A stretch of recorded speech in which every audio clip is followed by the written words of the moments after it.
A quien le damos la bienvenida a esta edición. ¿Cómo estás, Maxi? ¿Qué tal, Eugenia? ¿Cómo estás? Muy bien, bueno, con las novedades de esta jornada, ¿no? Que tiene que ver con el dólar blue que sigue trepando, llegó a los 340 pesos. ¿Qué lectura haces de esto? Sí, fue una semana donde se movió bastante el dólar blue, el dólar informal. Subió 20 pesos, de 320 a 340 pesos. Para que tengas una idea, es un 6% de aumento en solo una semana. Y eso es lo que rinde un plazo fijo en un mes. Es decir, que movimientos tan abruptos en solo 5 días hábiles, bueno, son un llamado de atención porque aquel que tiene sus ahorros en un plazo fijo, que le está rindiendo, le está pagando un 6,3% mensual, si el dólar sube eso, 6% en una semana, es una luz de alerta, ¿Y qué ¿no? pasó Yo para que creo que subiera así en esta? bueno, lo que sucedió es que está el medio aguinaldo en la calle. Diciembre es un mes donde la gente demanda los pesos, es decir, se paga medio aguinaldo, se pagan a unos extras de vacaciones y demás, pero la gente utiliza eso para comprar regalos, las fiestas de Navidad y Año Nuevo, reuniones, se gasta la plata, los pesos se gastan, pero evidentemente aquellos que tuvieron algún sobrante, algún ahorrito extra, prefirieron colocarse en dólares y fundamentalmente en el dólar blue. Nosotros venimos diciendo que ese dólar blue tampoco podía quedarse en 300, 310 pesos como estaba hasta hace 2 semanas. ¿Por qué? Porque hay un dólar turista, que es el dólar libre, el dólar oficial minorista, más 100% de impuestos, que hoy está cotizando arriba de los 363 pesos. Entonces, si hay un dólar para los que viajan al exterior y pagan con tarjeta de crédito arriba de los 363 pesos, la semana que viene va a seguir subiendo ese dólar hasta los 370 pesos, porque todos los días se devalúa el tipo de cambio oficial y a eso hay que sumarle 100% de impuestos. No podemos tener un dólar de la calle, un dólar blue de 300 pesos, porque obviamente el que viaja al exterior lo que hace es arbitra, va y compra el dólar billete y no usa la tarjeta. Entonces, es lógico que ese dólar blue, ese dólar libre, se esté moviendo más cerca de lo que marca ese dólar turista. Lo que sucede es que también se movieron los dólares financieros en blanco, el dólar contado con liquidación terminó arriba de los 340 pesos y el dólar MEP, que es la forma de dolarizarse de empresas o particulares dentro del sistema financiero, también estuvo rondando arriba de los 335 pesos. Hay una tendencia de que el dólar no se quede tan atrás frente a la inflación. Si uno ve lo que ha pasado en todo 2022, la inflación va a terminar finalmente alrededor del 95% y el dólar libre, tanto el blue como el contado con liquidación, subieron un poco más del 60%, es decir, 30 puntos abajo de la inflación.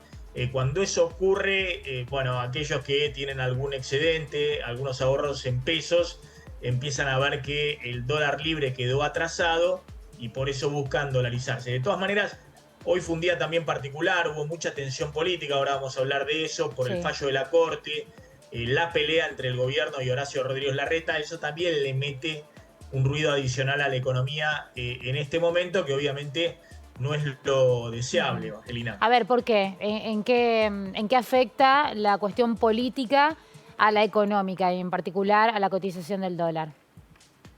Bueno, porque la pelea entre Nación y Ciudad de Buenos Aires, que viene hacia rato, y esto estalla cuando en agosto del 2020 el presidente Alberto Fernández rompe la mesa de negociación que tenía por los fondos coparticipados con la ciudad y fundamentalmente el traspaso de la policía a la ciudad de Buenos Aires. En ese momento, el presidente Alberto Fernández, muy presionado seguramente por la vicepresidenta, por Cristina Fernández de Kirchner, pasa de mi amigo Horacio Rodríguez Larreta en medio de la pandemia, coordinando políticas, a un enfrentamiento muy fuerte y redefine el traspaso de fondos. Si uno ve lo que termina fallando la Corte Suprema de Justicia, es un intermedio entre lo que pretendía la ciudad de Buenos Aires y lo que estableció el gobierno nacional, que después hizo aprobar con el apoyo de los gobernadores una ley para efectivamente quitarle fondos a la ciudad de Buenos Aires.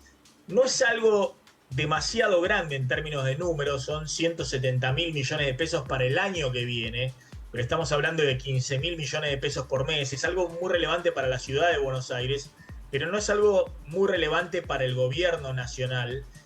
Tengamos en cuenta que, por ejemplo, se pagan 500.000 millones de pesos de intereses de las LELIQ por mes, paga el Banco Central. Pero de todas maneras, obviamente, este fallo de la Corte mete más presión al acuerdo con el fondo, es 0,1% del PBI, las metas de déficit fiscal pueden quedar un poquito más ajustadas, pero yo creo que el principal problema para el ministro de Economía, Sergio Massa, en este momento no es este fallo de la Corte en términos de la recaudación que tienen que derivarle a la ciudad de Buenos Aires, porque como ya decía, para la Nación no son números muy significativos, sino el principal problema es que la puja política entre el gobierno nacional, con Cristina detrás, y gobernadores del justicialismo que se han plegado con Larreta en la ciudad de Buenos Aires, le terminen metiendo más ruido político a la economía. Es decir, la idea que en el exterior quede que el gobierno desconoce un fallo de la Corte Suprema de Justicia, eso mete ruido sobre la seguridad jurídica de la deuda que permanentemente emite en pesos el gobierno nacional y la que tiene que pagar en dólares. Entonces, por algo el ministro de Economía se ha mantenido muy cauto. Hoy ha estado en Brasil reunido con el vicepresidente Geraldo Aquín y con el ministro de Economía de Lula, Fernando Haddad.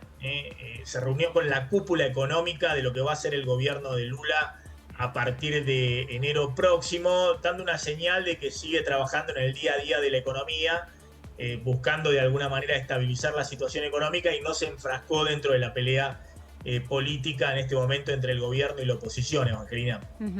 En términos generales o en particular, si querés destacar algo de lo que queda para finalizar este año, ¿qué podemos esperar? Porque ya es una semana, pareciera que ya nada más que mueva demasiado la economía puede ocurrir, ¿o no? Sí, mira, si uno mira el inicio del año, las proyecciones que había hecho el gobierno de Alberto Fernández y de Martín Guzmán, entonces ministro de Economía, y mira este final del año, ha pasado en el medio una catástrofe. Preveían 33% de inflación y va a terminar en 95%, preveían obviamente un dólar libre que se estabilizara alrededor de los 200 pesos y tenemos un dólar libre arriba de los 340 pesos. Pero si uno mira la película desde junio, que fue el momento pico de la crisis, a hoy claramente el ministro Sergio Massa ha logrado estabilizar la situación económica. Para que te des una idea, el dólar de 340, 345 pesos que alcanzó en junio, traído por inflación a valores de hoy, es un dólar arriba de los 470 pesos. Ese era el dólar real que había en junio. Entonces, todavía estamos muy lejos de esa situación, más allá de la turbulencia de los últimos días, y de alguna manera se han recompuesto las reservas del Banco Central, se logró estabilizar la inflación. Estamos con una inflación junio, julio, agosto, que iba arriba del 120% anual, 7% mensual. Eso se ha logrado estabilizar, y la pregunta es si ese ordenamiento que ha dispuesto en los últimos meses Sergio Massa, básicamente con el ajuste fiscal, monetario, la recomposición de reservas, se puede mantener en los próximos meses, donde ya entramos en el año electoral y obviamente va a haber muchas tensiones políticas como las que vimos esta semana en la pelea alrededor del fallo de la Corte y el gobierno de alguna manera poniendo a Horacio Rodríguez Larreta como el principal adversario, porque saben que va a ser el candidato principal de Juntos por el Cambio el año próximo. Maximiliano Montenegro, periodista, economista, como siempre, muchas gracias y felicidades mañana. Gracias, igualmente para todos. Muchas felicidades, feliz Navidad para todos. Un abrazo, hasta luego. Gracias.